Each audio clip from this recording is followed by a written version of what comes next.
Hey, good afternoon. Happy Tuesday. I am super excited. So, as most of y'all know, I celebrated my birthday yesterday. And so these author interviews have been part of my birthday celebration and the author's book birthday celebrations. So, I am super excited to be wrapping up this month's author interview with Jenai. Hi, Jenai. Thank Hi, and happy belated birthday. you. Thank you. I appreciate it. Um, so I am so excited to be talking with you today. And I realized I had been hesitating to ask you, would you join me for this author interview? I was talking with Tiffany, she's the executive director at PAX. And so we were having a one-on-one conversation about PAX and the fellowship and me joining and all the things. And I was like, I really want to ask her, but I'm really nervous, not sure why. And it dawned on me recently that I wasn't sure whether I should ask you to this author interview because I wasn't sure if I was healed, like, and if this would bring up stuff that I hadn't talked about, that I hadn't thought through, like all of the things. Yeah, And so I was like, well, we're still going to do this. And so I'm reading through the book and I downloaded it on Audible at the same time. And so I'm listening to you and reading the pages. And I'm like, yeah, I surely need to talk to her. that's awesome. Wait, so are you joining the PAX Fellowship? I am, yeah. Oh, okay. Are you in my cohort or are you in someone else's I cohort? am not. I'm in the women in ministry cohort, but Oh, this is a whole nother conversation, which is which why is it's awesome. all in line. Yeah. All right. So let me go with one of my questions before I dive right in and do all the things. So can you tell me, now that the book is out into the world, what is your hope for your readers? Yeah, the hope for the readers, well, it depends on who the reader is. The book is, and this is the first chapter in the introduction of the book. The book is for the othered. It's for those who have been othered within faith-based spaces. Um, Other people who might be reading the book are folks who may know someone who is healing from some sort of harm that they weathered within the church. And then other readers might be church leaders who are trying to figure out, how do I minister to those who are coming into my congregation, healing from wounds from other churches, or how do I prevent this sort of thing happening in my church? And so the hope is really that for the primary audience, the primary reader, that they would just feel that they have more space to be, to grieve, to, we live in a culture that tends to argue for like a pull yourself up by the bootstraps kind of faith. And when you're grieving, when you've been traumatized or harmed within the church, pulling yourself up by the bootstraps is like impossible. It feels impossible. And I didn't want people to feel like they had to clean themselves up to feel beloved by God. And so really the overall hope is that for readers who have been harmed, that they would feel seen, held, and heard by the God who draws near to them, who pursues them, who wants them, who calls them beloved, who delights in them. And for everyone in general, I really hope that we work to mend the fractures that exist within the body of Christ, that we sow shalom where others cultivate chaos. And that's ultimately my hope, is that having finished the book, or for anyone finishing the book, that they would feel a more embodied sense of shalom, and that they would go out into the world extending shalom to others. And not just peace, shalom, but like wholeness, healing, completeness. And so, yeah, that's the overall hope in general. I love that you use the word shalom because I think I've heard a pastor describe it as like nothing broken, nothing missing, nothing lacking. And Mm, not just it being like, oh, there's this peace. There's shalom, shalom, there's peace. But like this totality of like, obviously I have peace, but like there's nothing missing, there's nothing broken, there's nothing lacking. So I love that. I'm glad that you said that.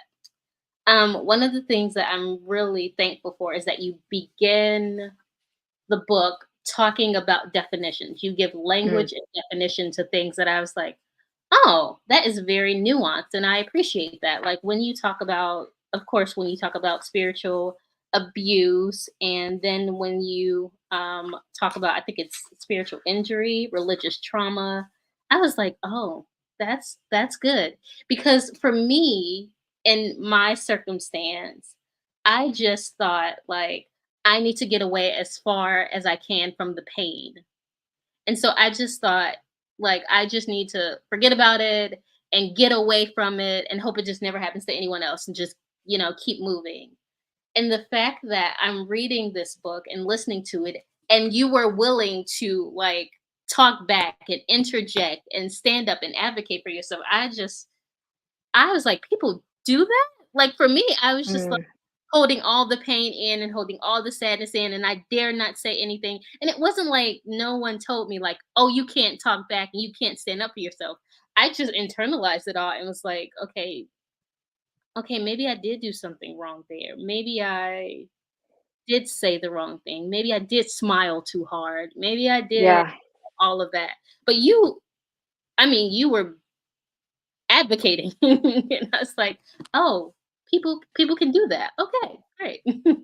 Yeah, like, you're allowed to in a we're so used to hierarchy that we think, okay, faithfulness is falling in line to the standards, the structures, the procedures within this particular church in order to be seen as a faithful human being.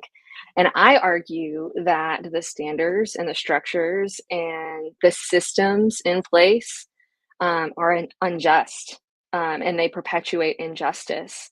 And if you conform, maybe you find some flimsy sense of belonging, but the moment you no longer conform, or the moment you begin speaking prophetically to the system that is harming, which is exactly what the prophets did all throughout the Old Testament. That's exactly what the prophets do in the New Testament. Like, the moment you start doing that, the system casts you out. The system scapegoats you. Ultimately, that's what the system did to Jesus. Jesus was stirring up trouble that needed to be stirred up within the first century. And people didn't like that he was that he was healing people, that he was no longer conforming to the rules of the system. And so the system really does try to quiet you. And I argue that there is a good way, there is holy pushback. And I think when you've matured in faith, and you are engaged with the Holy Spirit's voice moving in and through you, whispering to you, you know when to engage in that holy pushback. So, yeah, defining terms in the beginning was really important to me. Yeah, it really laid a solid foundation for me to be like, "Oh, well, that's exactly what that was," or "No, that wasn't that," or like, "What? This is what was going on?" Like, I can label it and I can define it as like a literal betrayal. Like, I mean, Mm, betraying, yeah, it was a whole thing. And then you talk about like it fracturing your relationship with yourself, because now you're not trusting your gut, you're not trusting the Holy Spirit, and knowing that no, my smile is my smile, and just because I smiled, which you can tell is like a literal issue that has happened in my life, but just because I smile doesn't mean like I meant that in some other kind of way. It's like obviously there's a fracture in the relationship of the person that you trusted, and you're advocating on behalf of yourself, but also like not trusting your gut and not believing that like you saw what you saw or you heard what you heard, and then you're like second guessing all the things, like maybe that's a bad decision, maybe I shouldn't wear that, maybe I shouldn't say this, and it just puts you in a whole spiral of like craziness. yeah, well, it encourages you to begin, like, equating, like, my sense of self is only safe if I hide certain things about me. Otherwise, like, essentially, like, I have to continue to betray myself, so that I don't feel like betrayed by the system. And that is a hard thing to grapple with.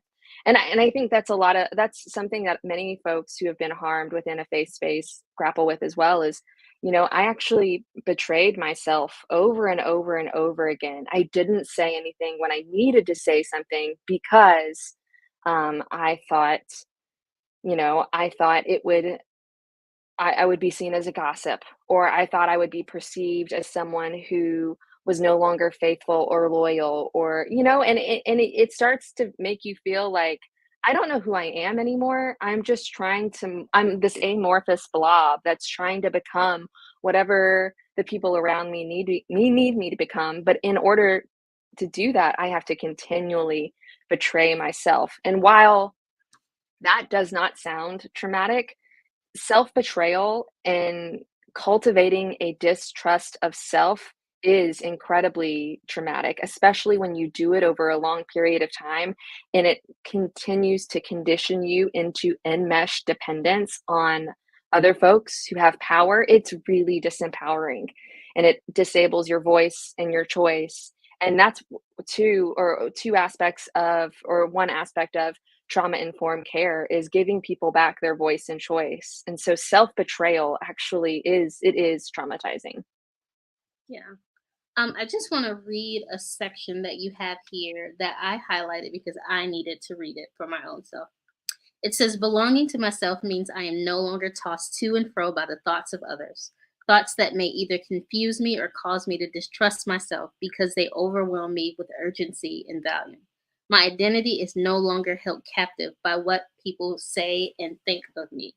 And that Mm, was so important for me because in the book you talk about spiritual bypassing.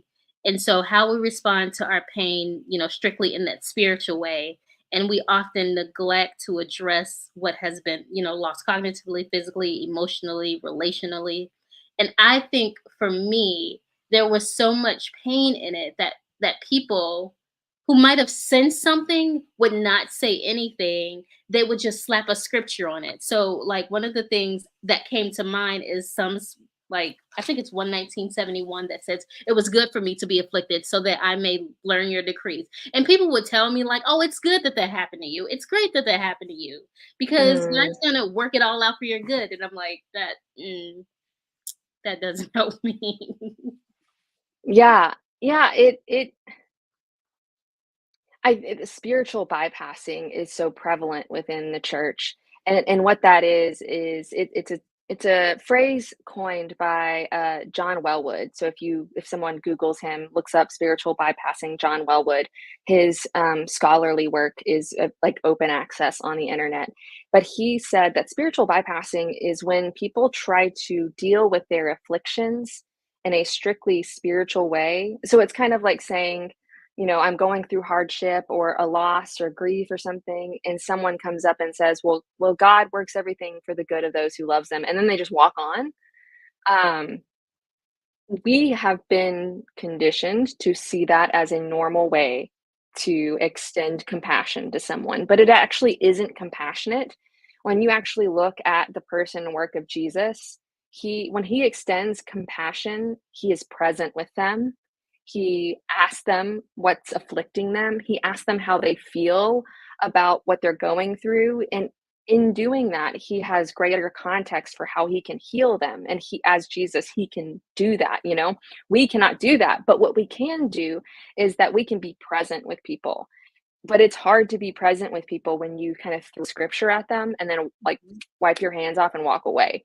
And that's what so many of us have been trained to do, or that's what so many of us have witnessed or experienced as members of the church, because grief, trauma, it makes people uncomfortable, and I think we just don't know how to sit with the discomfort of injustices and harm. I completely agree with that. And you talk in the book about Hagar, which is probably Mm, one that I'm like, yeah, I can identify with the pain and with all the, I mean, I can identify with her pain, with her loss, and just feeling, forsaken and lost. And I'm just gonna go over here. Me and my son, we're just gonna go up here. We're just gonna die. Like this is all we have left. We have nothing left. And then God scoops in her pain, in her sorrow, and just speaks tenderly to her. He's not like, "What you doing? Where you at? Why are you right here? Like you should be." He's like coming in swiftly and sweetly and really massaging the wound of her heart and being able to come with mm, love. And I think that resonates with me because I was in PAX last year. and we have a spiritual director. And so I'm in spiritual direction in a session with her. And she asks me about like three people in the Bible that I feel like I can identify with. Hagar was right there. Mm, And so in that spiritual direction, I was like, oh, this is what's going on in my heart. These are the wounds. I'm mm. crying for no reason. I'm like, girl, what is wrong with you? Like, why are you crying in front of all of these people? Like, it's just like, as soon as I got in the atmosphere, there was no music playing, nothing was happening. I'm just boohoo crying. And I'm like, oh, all right. Okay, Lord, deal with whatever this is. But like Hagar, I was like, oh, the Lord who sees me, like he sees me, he knows me, he's coming for me. I'm not alone in the midst of this pain and this grief. It was a whole thing. Yeah. Well, and I think it's, writer and author and womanist theologian Dolores Williams who says that in Hagar attributing God to sight, she's actually drawing on her own Egyptian culture. So for those who aren't aware, Hagar's Egyptian. And Hagar is a Hebrew name. I think it's Dr. Wilda Gaffney, another womanist theologian, who says she believes that Hagar isn't actually her real name, because why would Egyptian parents give their daughter a Hebrew name that means foreigner, alien, other? Like, it's not a pretty name. And in a culture and in a time in the ancient Near East where names mean everything, it's really hard to believe that her parents gave her that name. So we don't even know her name. But in the story, when she names God, this unnamed or poorly named woman names God, is the only person in the Old Testament to name God, I believe, and or the first person. And she draws on her own culture. And this is where I feel like we see the respect of other cultures, not just Hebrew culture, but her Egyptian culture. In Egyptian culture, the god Ra was kind of the preeminent god. But the eye of Ra in that culture was attributed to things like procreation, to fertility, to motherhood. And so, in God giving her the Hebrew God giving her these blessings of like family, almost the same promises that he gives to Hagar and to Abraham and Sarah. He gives Hagar all of these promises of, being in a fruitful family. And she says, "You are the God who sees me. You are the one who enables my motherhood." Because technically, the child she was carrying was supposed to be Sarah's, but she gets to keep her son. And so I think it's a really beautiful snapshot. We don't get much of Hagar's story, but it's a really beautiful snapshot to see, oh, like, this is the God who sees her. Like, she is drawing on what she knows, and all she knows is her culture. She refuses to call God by the name that her abusers call God. And I just think that's really powerful. He gives her voice and choice, and I think that's really cool. Can you share what your writing process was like during this book? Yeah, yeah, I would say, and you're in publishing, so whenever someone pitches a book, they give a book outline, and sometimes that outline has to be like rearranged in the developmental editing process or something. But my book idea started actually in like several journals. I have like all these journals like cataloged, I have them labeled and stuff. And the process itself, like the outline of the book kind of began as these are all the arguments that I would make to my pastors and brothers who um, othered me. These are all the arguments I would make to them, but they will not let me make. They have silenced me. They have effectively silenced me in my community. And so these are all the arguments I really wanted to share with them. This is why what you're doing is not okay. And so they would not let me say those things. And so I thought, let me write this down because I think it's something. I think it matters, and I'm gonna write them down. And so, for my book proposal, I can actually maybe share that one day, on Instagram or something, but my outline was unchanged. My editor was like, "This is a really solid, you know where you're going." So that was pretty cool. I think I had done so much work on the front end that it made it really solid. And for 2, I I also this is not something that all writers do. Sometimes they bounce around when they write chapters. I had to write the book linearly, meaning I went with introduction, chapter 1, chapter 2, because what I wanted to have happen was I wanted each chapter to build on the knowledge of the last chapter. So that's why defining terms was so important on the onset, because I'm going to be talking about these things throughout the book. I need to define, in chapter 1, it's moral injury or spiritual abuse, religious trauma. Chapter 2, I start um, diving more into the nuances of power, and not just power between individuals or relationally, but systemic power. And then I think it's chapter 3 where I talk about betrayal and trust and Hesed, or Hesed, the God of Hesed, which is loving kindness. I kind of draw those themes throughout the book. So whenever I talk about them in chapter, 9 and 10, or even in the benediction, I talk about how the Torah itself began and ended with acts of God's Hesed. I wanted to do the same with the book. And so by that point, I wrote linearly. It was not, I have nothing to compare it to. It wasn't easy, but it was also, I didn't know any other way to do it. And again, had been making these arguments in my head. I made these arguments to pastors, but I was also speaking to people who are like me who just needed to be validated. Mhm. And this is how the argument got stronger and stronger and stronger. I started with chapter 1, chapter 2. And so it was a very linear process. But I will also say, and this was by happenstance, this was not by anything of my own making, but I was invited into, I had two other writer friends who, one specific writer friend who was pitching her book at the same time. So effectively, we were competition, but I never saw her as competition. Even though she was also writing a book on belonging. And so we were pitching at the same time. And she's such a spacious person. She said, I want you to share good news with me, even if I'm holding hard news for myself. So that was really cool. That was like a cue of safety for me. But she, because she was writing this book of like I saw her live her message on belonging. She invited me into a writing group, and she invited another writing friend who was also, her book releases today also, and so my other friend, her book released 2 weeks ago.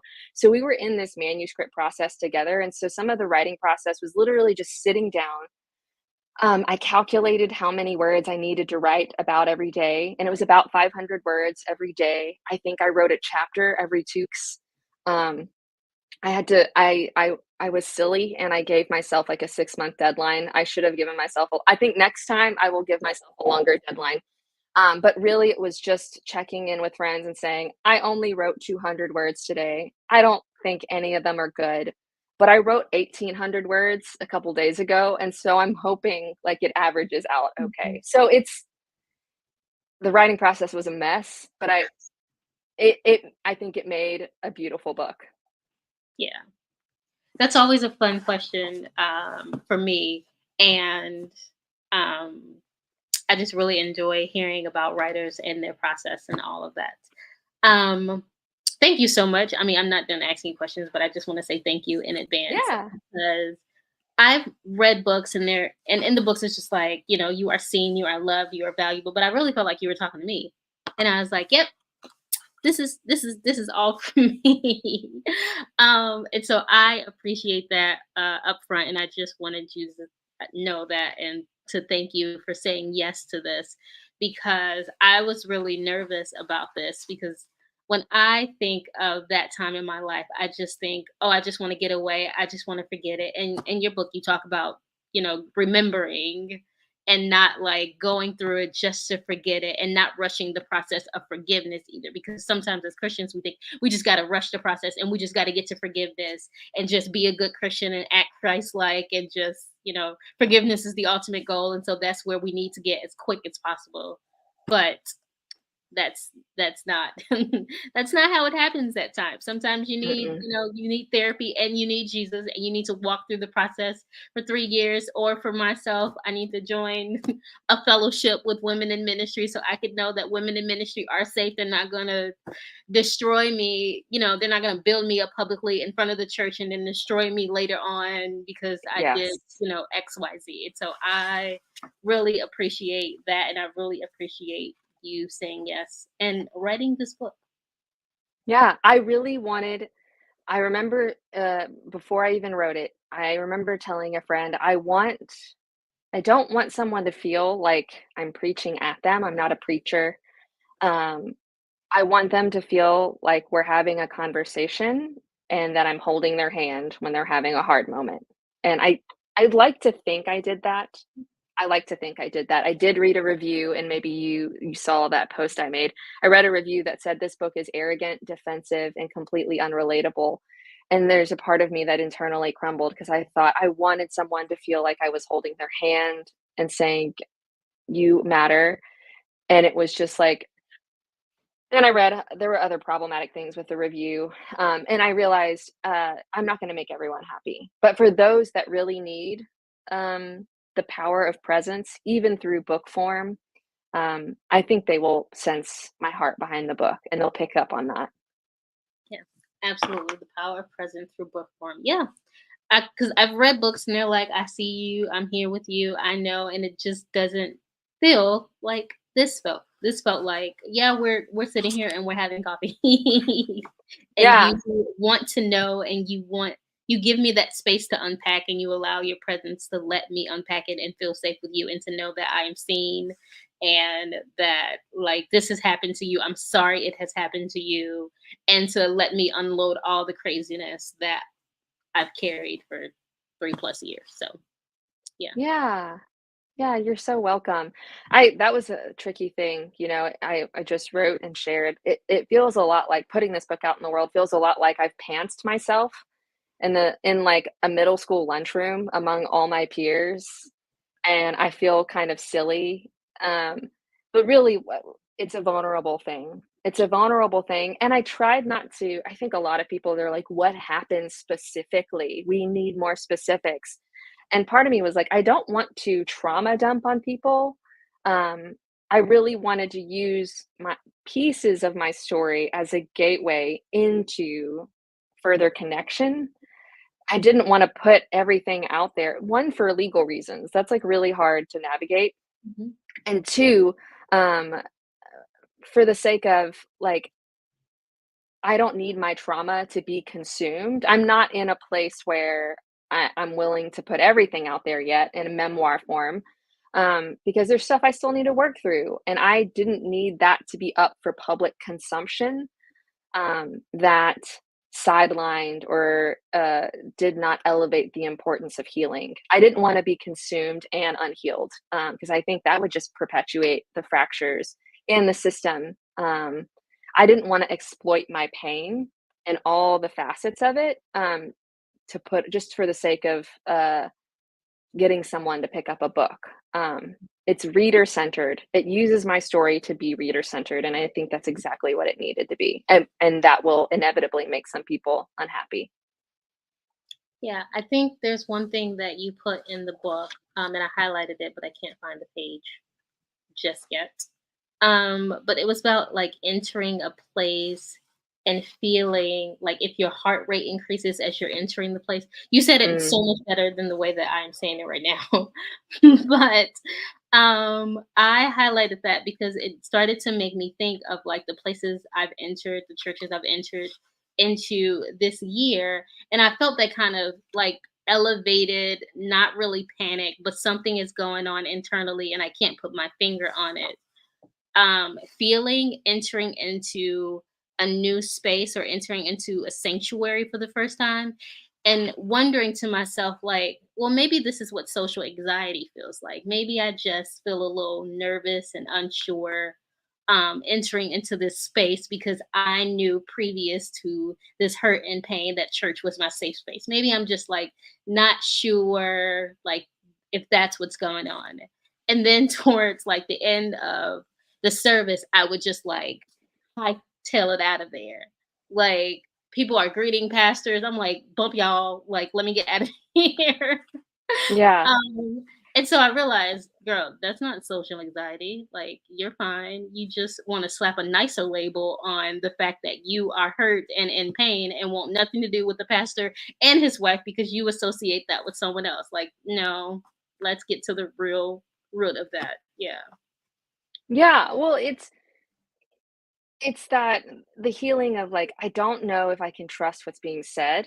I don't know if I can trust myself to discern, and it can just be too familiar to the place that we left behind that, like, we haven't learned how to calm and when your body kind of responds in that way, that's your autonomic nervous system, which is the nervous system that, like, helps your lungs breathe and your heart pump blood, but when you're triggered, you breathe faster, your heart beats quicker, your adrenal system floods your system with hormones so that you have adrenaline, you have cortisol that helps you go into fight or flight energy. Like all of that is happening in your body. And so I don't want to shame anyone who feels that way. And also it's so important that you engage, like work with maybe even a trauma therapist or a trauma coach who can help you learn what it means to be present with yourself when you feel like your external world is chaos. And like, what does it mean to have a peace that surpasses all understanding inside my body when I perceive the world as chaotic and disordered? And so, yeah, I can't remember even what chapter that's in, maybe chapter 3 or 4, but what do you do when you're dysregulated or you're activated? And how do I need to attend to myself? The question I usually ask is like, what does self-compassion look like in this moment? And sometimes that means, instead of yelling back at someone or engaging in the argument anymore, I dare to believe I'm going to leave right now and take a beat and breathe, because I don't like who I'm becoming, while I'm trying to white knuckle and get through this hard moment. So I just think I can't extend shalom or peace to other people if my system is in chaos. And so what do I need to do if I'm going to love my neighbor as myself, how do I need to love myself and practice compassion with myself right now so that I can love and practice compassion with my neighbor? Mm, So it's all intertwined. There's an embodied reality. I like that. What does self compassion look like in this moment? Mm. I really like that. I have a couple more questions.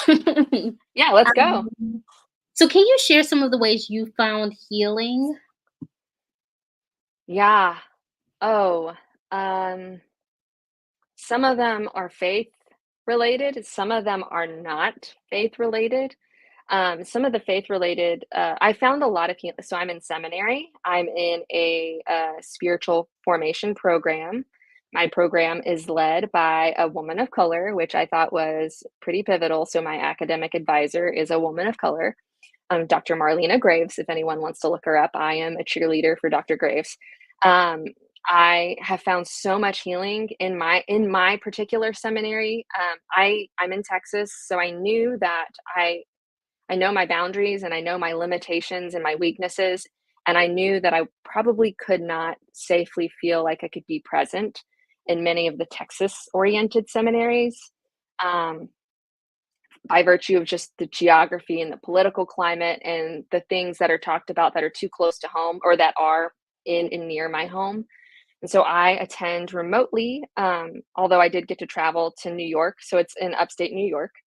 And I love that has been a healing experience. Several of my professors have told you or have told us, the class, I'm not telling you what to think. I'm giving you the information so you can formulate how you think about this. And I there was like so much permission to just sit with the material and not feel forced to conform to some model of faithfulness. That has been incredibly and just tremendously healing in my body, in my mind, how I parse through ideas, and it's helped me hold space for other people who don't think exactly like me or who believe exactly like me. Some of my healing is just getting in my body more. So, working with a religious trauma therapist. This is actually, I mean, this is actual healing. She's attuned to what religious trauma is. And I thank her in the acknowledgments of my book. I don't give her last name because no one needs to know who my therapist is. But one of the things, she's a somatic therapist, which means it's body oriented therapy. And so I would tell her a story about something that happened. And she said she'd stop me and slow me down. When you're triggered or activated or dysregulated, you start speaking up very, very quickly. And so she could pick up on that and she would say, I want to hear the rest of the story, but why don't we slow down and tell me, like, how's your body feel right now? And so body oriented healing has been helpful. I have a pool in my backyard. I just have whatever resources are available to me. I will use those resources. And some days, instead of just trying harder or feeding the hustle of the machine, I will literally, well, when it's warm enough, and it's usually warm enough in Houston, put on a swimsuit and just float in my pool and do my seminary reading from my Kindle or from a book that I need to read. I'm still productive, but I am doing so in a way that lets me rest a bit more. And for whatever reason, water actually is healing. I think there was somebody that told me, and I haven't checked into this, but like when water is moving, there's an ionization in the air that like those ions from the water actually help you. I think it was a professor that told me that. And I just love water, but it's really, sometimes I go for a run. Right now in Houston in the summer, running is not enjoyable at all. And so I wouldn't do that. Sometimes I need to do the things that are easy to feel healed. And then some other things for my healing is finding ways to laugh again. How can I laugh and delight in life? And so I will watch a lot of comedy specials. I watch a lot of comedy specials, a lot of them irreverent, a lot of them like not, I wouldn't say I don't like listen to a lot of the crass ones. I do like the ones that are thought provoking, that have beautiful write or just good writing. Admittedly, Dave Chappelle is a favorite comedian of mine. I just think he's a brilliant storyteller. But there's so many. John Mulaney. I'm missing out on a new one that I just learned about. Taylor Tomlinson is also I mean, I just listen to anyone who takes stories from the human experience and who's trying to help you laugh and find levity. Because my book is hard. I'm not a comedy writer. And so I need to bring in levity in my life. And that's just one way I do it. So I really encourage even the folks that I tend to work with in creative or spiritual direction. I ask them, what does levity look like in your life? What's something that you enjoy that makes you smile? Sometimes it's Legos. Sometimes it's, playing laser tag. I play laser tag with my family. I have a husband and two sons that are 13 and almost 12, and we'll play laser tag just to have fun and play. So, yeah, healing doesn't have to look one specific way. Thankfully, healing in my life can be found in many different places. I love that. That gave me some really good ideas. I love that. My final question is it my final? Yeah, let's make it my final. My final question is, what are you working on next? I mean, obviously, you just released a book today, but are Yeah. there any projects that you're working on that you're really excited about, or is this like I'm taking a sabbatical? See you in August. No, I am in the middle of a seminary class right now called the Ministry of Writing for Publication.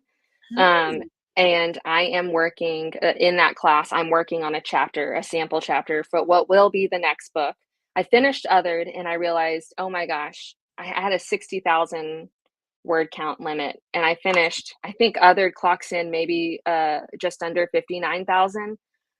And I realized I have so much more to say and I don't have room to say it.